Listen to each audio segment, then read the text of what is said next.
मोक्ष क्या है? सामान्य तौर पर मोक्ष को बहुत सस्ता छाप बना दिया है लोगों ने कि आप नाम जप कर लो मोक्ष मिल जाएगा, या फिर दान करो, सोना दान कर दो, गोदान कर दो, या गरीबों को खाना खिलाओ, इससे मोक्ष मिल जाएगा। और कुछ लोग तो ऐसा भी मान लेते हैं कि किसी की मृत्यु हो गई तो उसको मोक्ष प्राप्त हो गया। ठीक है, किसको क्या सोचना है ये तो उसका अपना निजी विषय है। शास्त्र क्या कहते हैं आज हम उस बारे में चर्चा करेंगे। तो भारतीय दर्शन के अनुसार जो एक मूलभूत वाक्य है, अगर आप इस वाक्य को समझ पाए, क्योंकि सुन लेना तो ठीक है लेकिन वाक्य को समझ पाना, और तीसरा स्टेज होता है उतारना जीवन में। तो उतारना तो बहुत कठिन है, जिन्होंने उतार लिया तब तो फिर बात ही अलग हो जाती है। लेकिन अगर हम लॉजिकली इसको समझ लें तो फिर आपके सोचने की प्रक्रिया में काफ़ी सुधार आ जाता है। तो वो जो वाक्य है वो है ब्रह्म सत्य जगत मिथ्या। ठीक है ना। अब सामान्य तौर पर लोगों को ये बहुत अजीब लगता है कि यार ये जगत मिथ्या वाली क्या बात है, मैं तो लोगों को देख रहा हूँ और बिल्कुल अनुभव कर रहा हूँ, और आप इसको बोल रहे हो कि भैया ये तो मिथ्या है, ये काल्पनिक है, ये झूठ है। तो इसके लिए एक साधारण सा उदाहरण है। जब आप सपना देख रहे होते हैं, स्वप्न में हैं, है ना, आप नींद में हैं, आपने स्वप्नावस्था में आप चले गए, आपको लगता है कि जब स्वप्न में हुए और वो काल्पनिक लग रहा होता है, कभी पता चलता है कि आप सपना देख रहे हैं। मतलब हाँ, कई बार एक ऐसी अनुभूति हो जाती है कि ये स्वप्न है, लेकिन अधिकांश अवसरों पर स्वप्न में आपको पता होता है कि ये वास्तविक है, जो कुछ है वास्तविक है। ठीक है ना। जब आपकी नींद खुलती है तब जाकर के आपको पता चलता है कि अरे वो तो सपना था। तो सोचिए कि इस जीवन में मृत्यु हो और किसी और जीवन में आपकी आँख खुले और आपको पता चले कि यार ये तो पूरा का पूरा जो जीवन था ये तो बस एक सपना था उस जीवन का, तब कैसा रहेगा? अब इसी चीज़ को भारतीय दर्शन में कहा गया है जगत मिथ्या। ठीक है ना। सारे बंधन ये सब काल्पनिक हैं, ये असत्य हैं, वास्तविक नहीं हैं। अब प्रश्न उठता है कि जब बंधन असत्य है तो फिर बंधन से मुक्ति कैसे, है ना। जो है ही नहीं उससे मुक्त कैसे होगे? तो जो बंधन काल्पनिक है तो उस बंधन से मुक्ति भी काल्पनिक ही है। इसीलिए मोक्ष की अवस्था को भी भारतीय दर्शन में काल्पनिक ही बताया गया है, या इसी को ही दूसरे शब्दों में बोल दिया जाता है माया। ठीक है ना। तो मोक्ष वाली फिर स्थिति क्या है और बिना मोक्ष वाली स्थिति क्या है? दोनों अगर माया का भाग है तो यदि आप शिव पुराण पढ़ेंगे तो शिव पुराण में इस चीज़ को बड़े अच्छे से डिफाइन किया हुआ है, जहाँ पर भिन्न भिन्न लोकों की बात होती है। अभी देखिए, सामान्य व्यक्ति सिर्फ 14 लोकों के बारे में जानता है कि 7 पाताल हो गए, 7 इधर जो हमारा हो गया भूलोक, भूवरलोक, स्वर्लोक, महरलोक, जनलोक, तपलोक, सतलोक, है ना। लोग इतने ही जानते हैं कि यही 14 लोक हैं, लेकिन वास्तव में ये 14 लोग बहुत छोटे से पार्ट हैं। ठीक है। ये 14 लोगों को बोला जाता है कि भैया ये ब्रह्मा जी के कंट्रोल में है। इससे ऊपर 14 लोक आते हैं जिसको विष्णु जी का लोक बोला जाता है। टोटल कितने हो गए? 28, है ना। इसके ऊपर 28 लोक जो होते हैं वो रुद्र के हैं। ठीक है। अभी जैसे आप बोलो ना ब्रह्मा जी का तो विष्णु जी का जो लोक है तो 14 लोक। आप देखेंगे कि भाई राम जी जब यहाँ अपनी लीला समाप्त करते हैं तो फिर कहाँ जाते हैं? तो बोलते हैं साकेत धाम चले गए। विष्णु जी कहाँ रहते हैं? तो वैकुंठ धाम में रहते हैं। कृष्ण जी कहाँ गए? तो गोलोक धाम। भैया अब आपके मन में कभी प्रश्न ही नहीं उठता कि जब सभी विष्णु हैं तो सबको वैकुंठ चला जाना चाहिए था, ये अलग अलग धाम में क्यों चले गए, अलग अलग लोक में क्यों चले गए? तो ये जो 14 जो विष्णु के जो लोक हैं, ठीक है ना, यहाँ सब अलग अलग टाइप के विष्णु हैं। ठीक। वैसे ही 28 जो हैं वो रुद्र के लोक हैं। तो ऐसे टोटल हो गए 56 लोग। ये 56 लोग जो हैं ये स्थूल जगत के भाग हैं। ठीक है ना। इससे ऊपर 56 लोग जो होते हैं वो महेश्वर के होते हैं, ये सूक्ष्म जगत होता है। यहाँ तक जो रहता है ना ये होता है कर्म माया का भाग। इससे ऊपर फिर ज्ञान माया आते हैं, जिसको हम लोग जो मोक्ष बोलते हैं ना। तो यहाँ जो कर्म माया में है, इनको बोला जाता है जीव कोटि के लोग, ठीक है। और जो कर्म माया से ऊपर चले गए, ज्ञान माया में चले गए, जो ईश्वर कोटि के कहलाते हैं, ठीक है ना, ये है मोक्ष वाली अवस्था। ये कारण जगत होता है, ठीक है। अब इससे भी ऊपर है कारण जगत के जो हैं वो टोटल 112 लोग हैं, ठीक है। उसमें भी वो जो 112 हैं, यहाँ पे 112 थे, 14 + 14 + 28 + 56 टोटल 112 हुए। और जैसे यहाँ पे 112 हैं, ठीक उसी प्रकार कारण जगत में भी हैं कि एक आते हैं सबसे पहले कारण ब्रह्मा, 14 लोग उनके हैं। फिर आते हैं कारण विष्णु, उनके भी 14 लोग हैं। फिर कारण रुद्र आते हैं, उनके 28 लोग हैं वहाँ पर। और उसके बाद में आते हैं कारण शिव, जिनके 56 लोग हैं, ठीक है। इससे ऊपर जब आप ज्ञान माया से भी ऊपर चले जाते हैं, तब फिर एक ऐसा लोक आता है जिसको बोला जाता है ब्रह्मचर्य लोक। हमारे यहाँ पे ब्रह्मचर्य का मतलब कैसे सोचते हैं कि जो अविवाहित है या जिसने स्त्री संग नहीं किया वो ब्रह्मचारी है ना, वहीं से ब्रह्मचर्य आ जाता है। लेकिन जो आध्यात्म में जितने भी जो शब्द है ना, उसका एक सांसारिक शब्द होता है, मतलब सांसारिक अर्थ होता है, ठीक है ना। तो वो जो ब्रह्मचारी या ब्रह्मचर्य का जो आप सांसारिक अर्थ निकाल रहे हैं, अध्यात्म में ब्रह्मचर्य का मतलब क्या होता है? इच्छाओं का अंत हो जाना, ठीक है ना। मतलब जब आपके भीतर अब कोई इच्छा नहीं बची है। इसको मैं उदाहरण से समझाता हूँ। एक बहुत अच्छी किताब है योग वशिष्ठ, ये भी वाल्मीकि जी ने ही लिखा है, इसको महारामायण के नाम से भी जानते हैं। इसमें वशिष्ठ जी जो हैं वो राम जी को पूरा अध्यात्म की शिक्षा दे रहे हैं। तो योग वशिष्ठ में शुकदेव जी का एक प्रकरण आता है, ठीक है ना। शुकदेव जी को वो ज्ञान की बड़ी रुचि है, उन्होंने तत्व ज्ञान अपने से सीख लिया। अब अभी भी जानने की इच्छा बाकी है, तो अपने पिताजी जो हैं, जो महर्षि वेदव्यास, उनके पास में जाते हैं कि मुझे तत्व मतलब ज्ञान की शिक्षा दो, तत्व ज्ञान क्या है। तो महर्षि वेदव्यास उनको समझाते हैं, तो बोलते हैं पिताजी ये तो मुझे पहले से पता है, ये तो मैंने खुद से सीख लिया था, कुछ नया बताइए। तो अब वेदव्यास जी को समझ में आया था कि घर की मुर्गी दाल बार टाइप का लग रहा है बच्चे को। तो बोलते हैं कि अच्छा ठीक है, तुम एक काम करो, राजा जनक से जा करके मिल लो। अब सुखदेव जी जाते हैं राजा जनक के पास में। राजा जनक उनको तत्वज्ञान की शिक्षा देते हैं।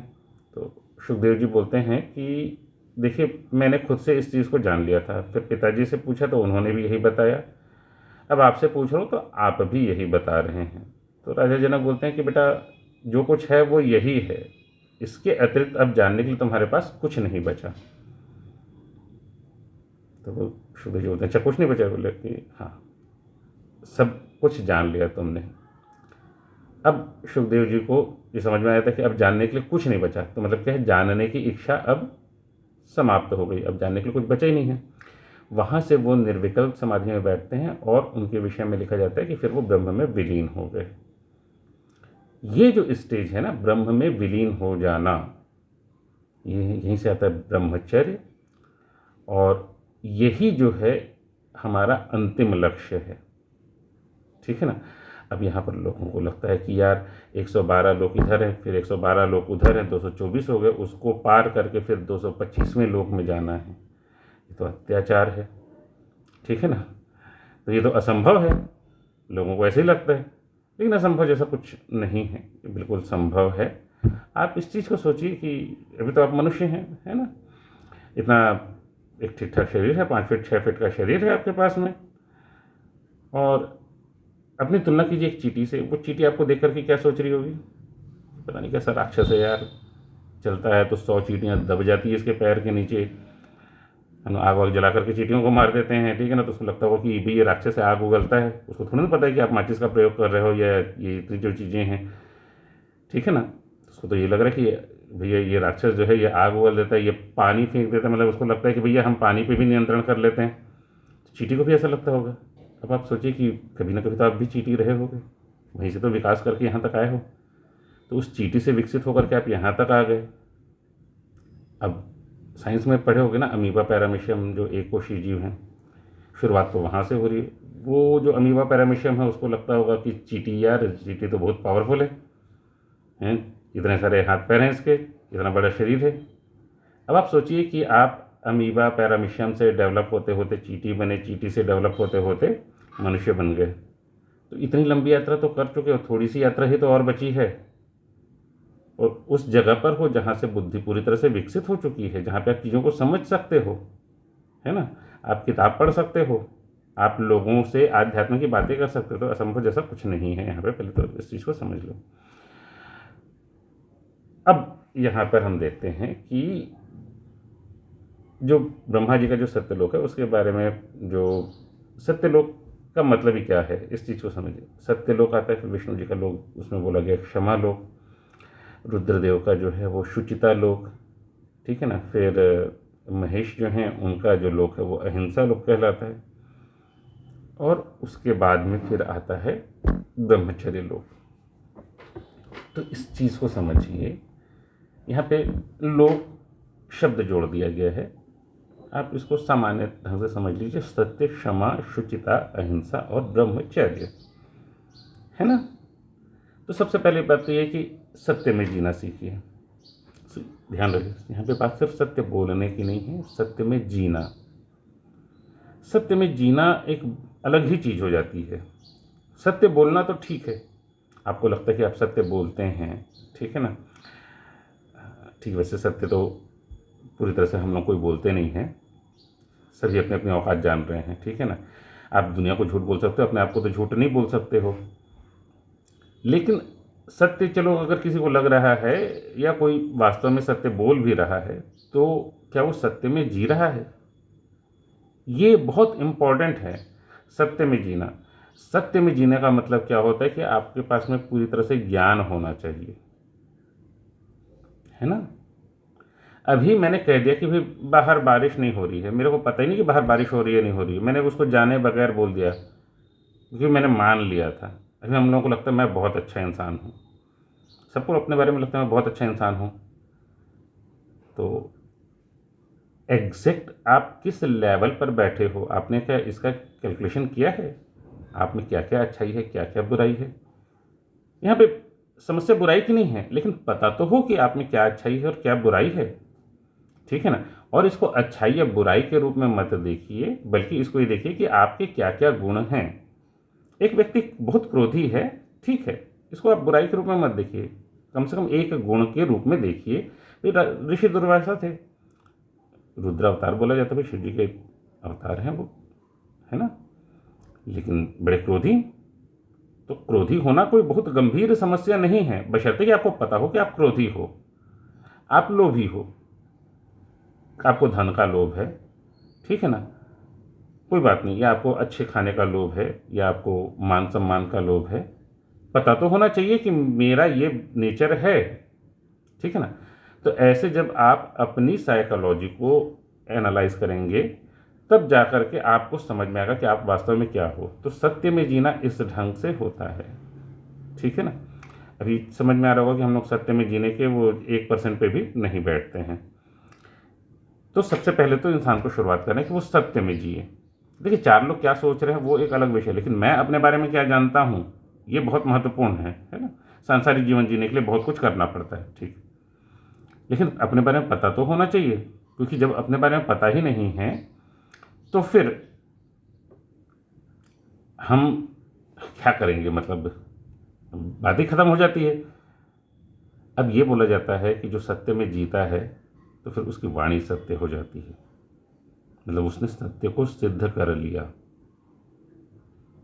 ठीक है ना। तो सत्य को सिद्ध, वाणी सत्य हो जाती है, इसका मतलब ये कि फिर वो व्यक्ति जो कुछ बोल रहा है वो सत्य हो करके रहेगा, ये बात आती है, ठीक है। ऐसे बहुत सारे जो ऋषि मुनि जो है ना, जैसे श्राप दे दिए, ठीक है ना, तो श्राप दे दिए तो सामने वाला जो है वैसा हो गया। ये कब होता है? जब उन्होंने सत्य को सिद्ध कर लिया है, ठीक है। तो सत्य को सिद्ध करना सबसे पहला स्टेज है। फिर आता है क्षमा। आप देखेंगे कि विष्णु जी का काम क्या है, भी संहार कर, मतलब ऐसा पालन करना, है ना।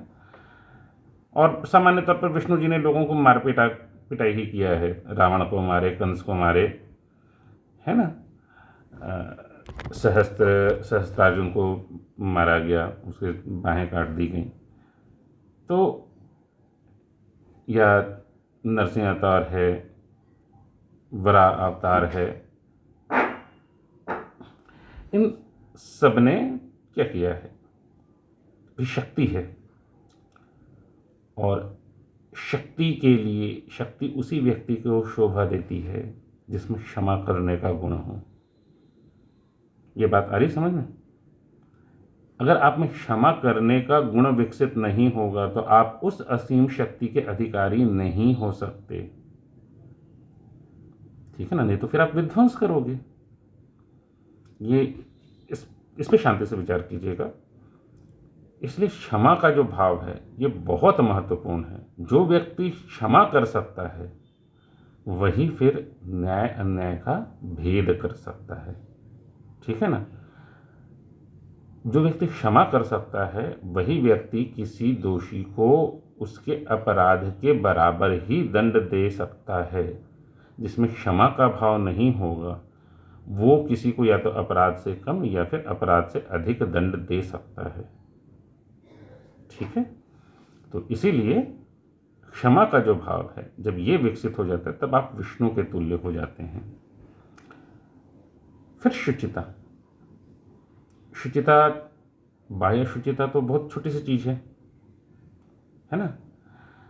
मन की शुचिता या भीतर की जो शुचिता है ये बहुत महत्वपूर्ण है। बुद्धि की शुचिता, बहुत सारे लोग, अच्छा रुद्र को क्या बोल देते हैं लोग, विध्वंस के देवता। विध्वंस के देवता नहीं है भाई, ठीक है ना।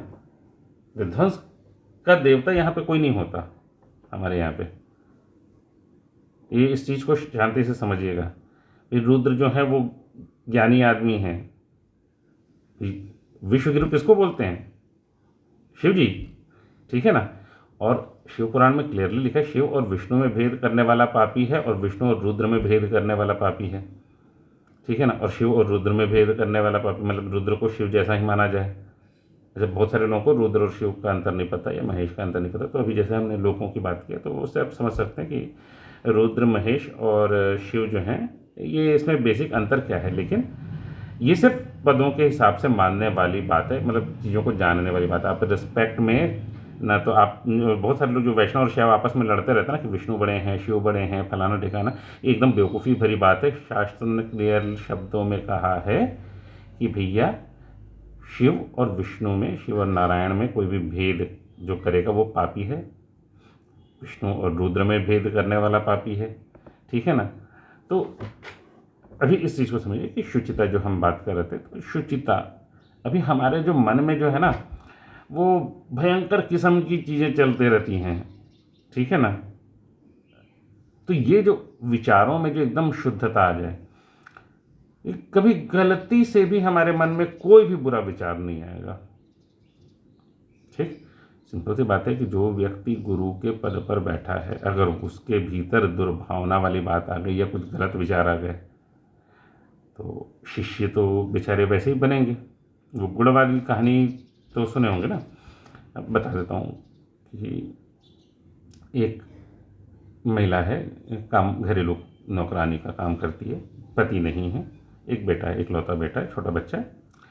अब बच्चे की जो हैबिट है वो है बहुत ज़्यादा गुड़ खाने की। मतलब ऐसे कोई बाकी कोई बैड हैबिट नहीं कि कहीं जा रहा है गाली गलौज कर रहा है, मारपीट कर रहा है, ऐसा कुछ नहीं है, ये जिद कर रहा है, लेकिन गुड़ बहुत खाता है।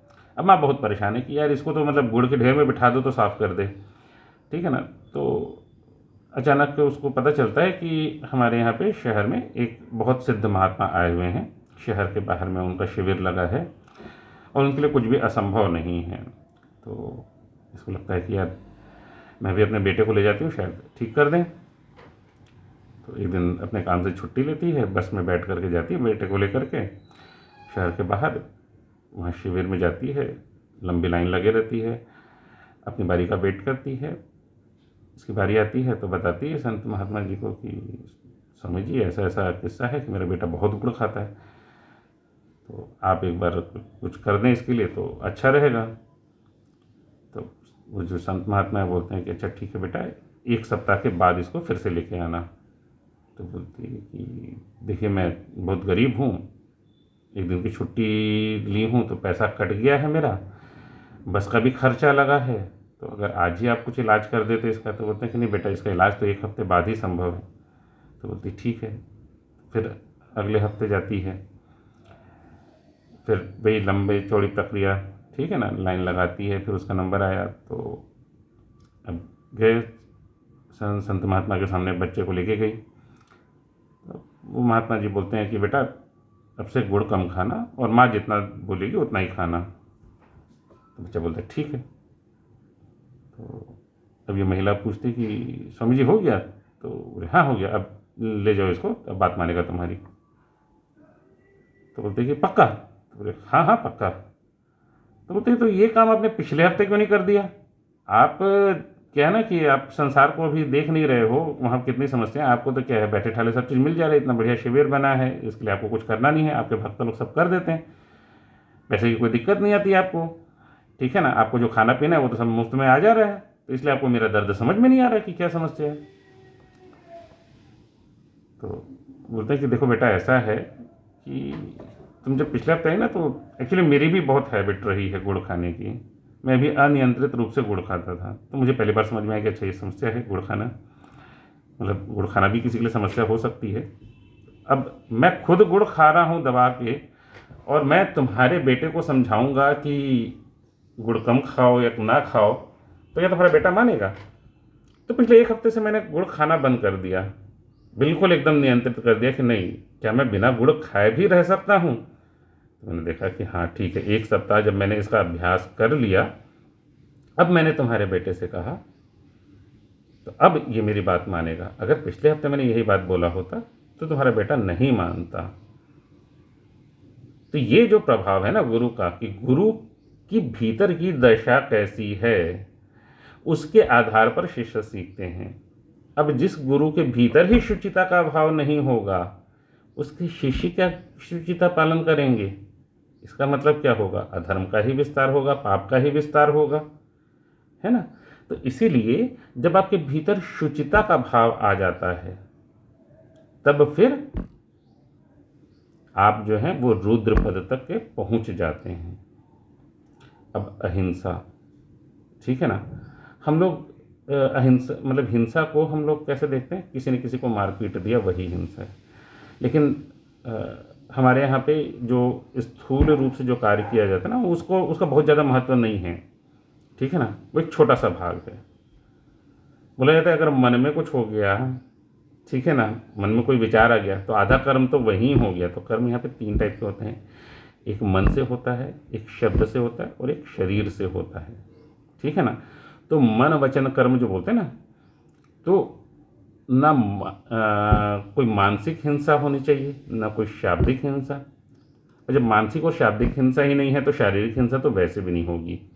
तो ये जब तीनों प्रकार की हिंसा से आप परे चले जाते हैं, तब आपके भीतर आता है अहिंसा, ठीक है ना। तो ये इस स्टेज पे जब रहते हैं, तब आप स्थूल शरीर में, एक सूक्ष्म शरीर में घूम रहे होते हैं, ठीक है ना। इसको जब सिद्ध कर लेते हैं अहिंसा को, तब फिर आप जो हैं आप जाते हैं मोक्ष वाली स्थिति में। ये बताइए समझ में कि आप सत्य में जी रहे हैं, आप में क्षमा का भाव है, आप में शुचिता है और आप में अहिंसा है। जब ये 4 स्टेज आ जाते हैं, तब फिर आप मोक्ष वाली अवस्था में जाते हैं। क्योंकि सिंपल सी बात है कि इस स्थिति तक आते तक के फिर आप में मैं का भाव जो है वो समाप्त हो जाता है, ठीक है ना। कर्तापन समाप्त हो जाता है, जो कृष्ण ने गीता में जो कहा है ना, निष्काम कर्म। देखिए कर्म हम हर समय कर रहे हैं, ठीक। जब कर्म में भाव जुड़ जाता है, मतलब कर्म गुणा भाव, इसको मैथ से थोड़ा सा समझते हैं, जब कर्म गुणा भाव होता है तो वो कर्म फल बनता है। अब भाव शून्य हो गया तो कर्म कुछ भी करो, जब भाव शून्य है तो फिर उसका कर्म फल नहीं बनेगा, और ये हो जाता है निष्काम कर्म। अब देखिए कृष्ण ने वहाँ पे कितने लोगों को मारा है महाभारत में, है ना, लेकिन उस भाव शून्य है, उनको कोई फर्क नहीं पड़ रहा है। फर्क नहीं पड़ा मतलब ऐसा नहीं अरे ये मेरा शत्रु है इसलिए मैं इसको मारूंगा, ये मेरा मित्र है इसलिए इसको छोड़ दूंगा, ये बात नहीं है ना। जो गलत है सो है। और उनका देखिए निष्काम जो भाव है ना, ये जैसे आप सड़क पे गाड़ी चला रहे हैं, बहुत तेज़ गाड़ी चला रहे हैं, और आप सोच रहे हैं कि यार 10 किलोमीटर जाने के बाद में क्या होगा, या 2 घंटे के बाद में क्या होगा, या 4 दिन पहले यार इससे झगड़ा हुआ था, वो दिमाग में चल रहा है, तो आपको लगता है कि आप सही से गाड़ी चला लेंगे। एक्सीडेंट की संभावना बहुत ज़्यादा बढ़ जा रही है, क्योंकि आप वर्तमान में नहीं हैं, है ना। सामान्य तौर पे क्या होता है, जब फुल स्पीड में आदमी गाड़ी चला रहा होता है ना, तो उसका फुल कंसंट्रेशन होता है, वो कुछ विचार नहीं कर रहा होता, वो सिर्फ गाड़ी चला रहा होता है। हाँ, वहाँ पे उसको सब चीज़ें दिख रही हुई हैं, कहाँ गड्ढा है, कौन सी दूसरी गाड़ी आ रही है, उससे कैसे बचना है, रोड की सीमाएं कितनी हैं, ठीक है ना, किधर पेड़ पौधे हैं, कहाँ बिजली का तार है, बिजली का खंभा है, सब कुछ दिख रहा है, लेकिन उसका ध्यान पूरा अपने गाड़ी चलाने पे है। ये है निष्काम भाव वाली स्थिति की सिर्फ वर्तमान में जीना। कृष्ण सिर्फ वर्तमान में है। कृष्ण कभी भूतकाल में नहीं है, कभी भविष्य काल में नहीं है, कृष्ण वर्तमान में होते हैं, ठीक है ना। वो कहीं देखोगे कि कहीं वो दुख नहीं मना रहे बैठ के, अरे मेरे 6 भाइयों को मार दिया, मेरे माता पिता को जेल में भर दिया था, ऐसा वैसा, कोई नहीं। वो कहीं आप उनको दुख मनाते नहीं देखोगे, कहीं उनको बहुत खुशी मनाते नहीं देखोगे। कृष्ण के लिए इसीलिए सब जगह पे लीला लिखा जाता है ना। ये कृष्ण की लीला है। कृष्ण कर्म नहीं कर रहे हैं उस ढंग से, है ना, जो भाव के साथ में जो कर्म है वो नहीं कर रहे हैं, वो निष्काम भाव से कर्म कर रहे हैं।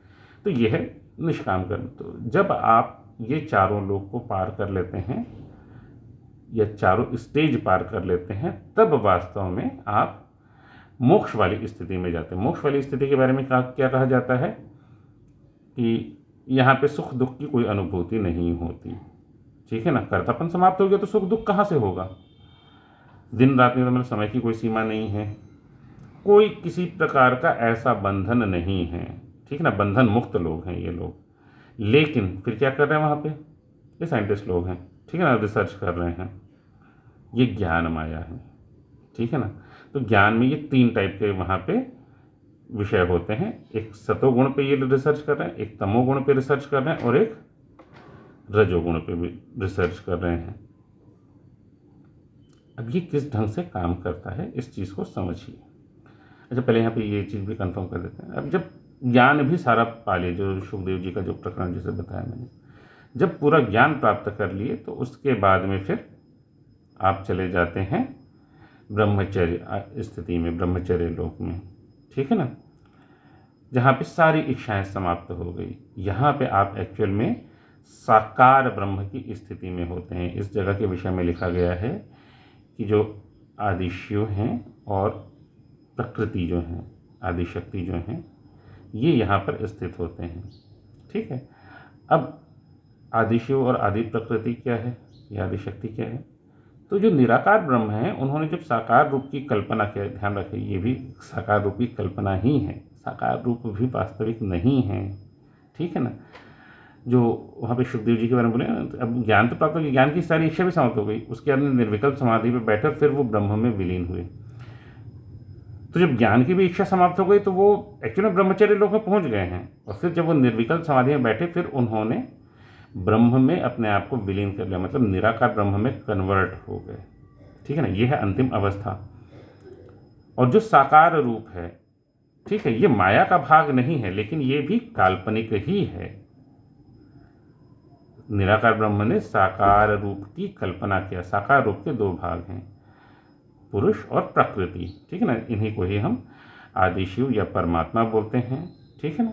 और वो आदिशक्ति हो गई, या प्रकृति हो गई, या देवी जो मानते हैं वो हो गई, ठीक है।